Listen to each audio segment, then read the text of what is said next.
واقعہ فیل آپ نے قرآن کی سورہ فیل کا تذکرہ پڑھیں، سورہ فیل کے اندر یہ تذکرہ موجود ہے۔ حضور نبی کریم صلی اللہ علیہ وسلم کے ولادت مقدسہ سے 55 دن پہلے یہ واقعہ پیش آیا تھا۔ اس وقت متولی کعبہ حضور کے دادا جان سردار قریش تھے، تو یہ ابرہ یمن کا بادشاہ تھا، ہاتھیوں کا لشکر لے کے یہ آ گیا مکہ مکرمہ، معاذ اللہ بیت اللہ شریف کو شہید کرنے کے لیے، گرانے کے لیے آیا تھا۔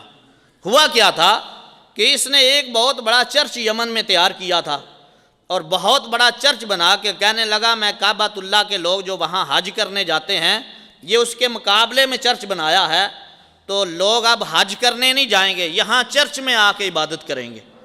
اور جب تیار ہو گیا تو بادشاہ جو گھر کو بنانے والا ہو ظاہر ہے زیب و زینت بہت زیادہ کرتا ہے، تو جب ایک نبی کریم صلی اللہ علیہ وسلم کے اس مکے کی دھرتی کے رہنے والے قریشی کو پتہ چلا نا کہ کعبۃ اللہ کے مقابلے میں گھر بن گیا ہے، وہ گیا اور اس نے پخانہ کر کے نا اس کی ساری دیواروں کو لیپ کر دیا اور واپس آ گیا۔ جب اس کو پتہ چلا نا تو غیظ و غصے میں کہنے لگا اب نہیں چھوڑوں گا، میں گرا دوں گا کعبۃ اللہ کو۔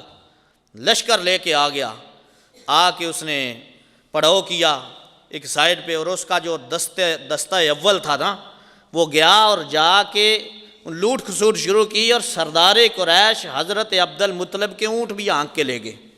جب لے گئے نا تو پتہ چلا تو سردار قریش نے اپنی قوم کو نہیں ساتھ لیا کہ میں ابرہ سے ملنے جا رہا ہوں، اکیلے ہی چلے گئے۔ ہاشمی شہزادہ تھا، رسول اللہ کے دادا جان تھے، اپنی شان کے مطابق نکلے۔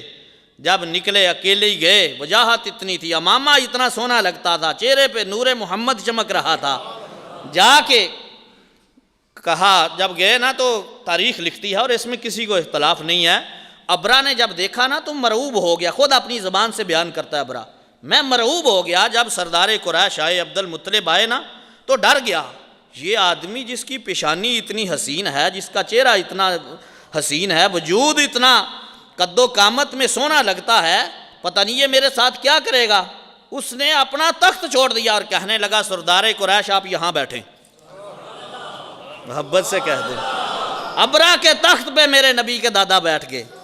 جب بیٹھ گئے نا تو دست بستہ کہتا ہے سردار قریش فرمائیے کیا حکم ہے؟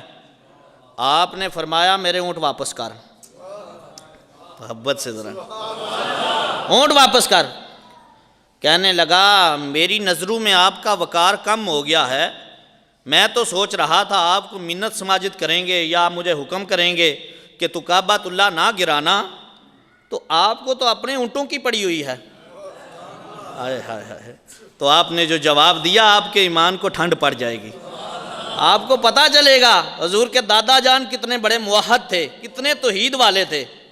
فرمانے لگے او ابرہ آنا رب العبل واہوا رب الکعبہ، او ابرہ اونٹ میرے ہیں اس لیے مجھے فکر ہے، کعبہ میرا نہیں اللہ کا گھر ہے اس لیے اللہ کو فکر ہے۔ مجھے اونٹوں کی اس لیے فکر ہے، ان کا میں مالک ہوں، کعبے کا مالک اللہ ہے۔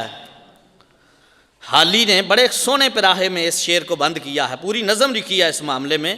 حالی کہتا ہے حفاظت اس کی وہ کرے جو اس گھر کا مالک ہے، حفاظت اس کی، سردار قریش نے ابرہ کو کہا حفاظت اس کی وہ کرے جو اس گھر کا مالک ہے، جو اس گھر کا مالک ہے وہ بحر و بر کا مالک ہے، اس لیے مجھے اس کی حفاظت کرنے کی ضرورت نہیں، میں اپنے اونٹوں کی حفاظت کروں۔ انہوں نے کہا دے دو سردار قریش کے اونٹ۔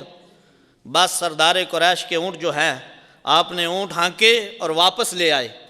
جب آئے نا تو سارے قریشی پریشان تھے، کیا ہوگا، کعبۃ اللہ پہ حملہ ہوگا۔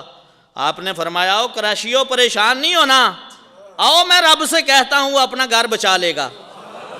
آپ دوبارہ جبل ابو قبیس پہ چلے گئے، ساری قوم کو اکٹھا کر کے وہاں اللہ سے فریاد کی، اللہ تیرے گھر میں ہم رہتے ہیں تو ہمیں سکون ملتا ہے، تو کائنات کو بچانے والا ہے، آج بچا کے دکھا نا اپنے گھر کو۔ جب آپ نے دعا کی، ادھر دعا مانگنا تھی، اسی وقت سمندر کی طرف سے گھوڑ آنے لگے، سب سے چھوٹے پرندے، آپ نے ابابیل کو دیکھا ہوگا کسی نے، سب سے چھوٹا پرندہ ہے، وہ اللہ کی طرف سے آنسو گیس کے شیل لے کے آئے، ایٹم بم لے کے آئے، چھوٹی چھوٹی کنکریاں منہ میں بھی ہیں، چونچوں میں بھی ہیں، جہاں گرتی ہے سر پہ گرتی ہے تو پورا وجود چیر کے نیچے چلی جاتی ہے۔ اللہ نے غرق کر دیا۔ آپ کی اس مقبول دعا کی وجہ سے بھی آپ کو عبد المطلب کا نام ملا تھا کہ آپ کی طلب کے مطابق رب عطا فرماتا ہے۔ نام شیبہ تھا۔ اتنے حسین تھے میرے مصطفیٰ کریم صلی اللہ علیہ وسلم کے دادا جان، اور یار اتنے سونے نسبوں سے اللہ نے ہمیں جناب محمد عربی ہمارے رسول عطا فرمائے ہیں۔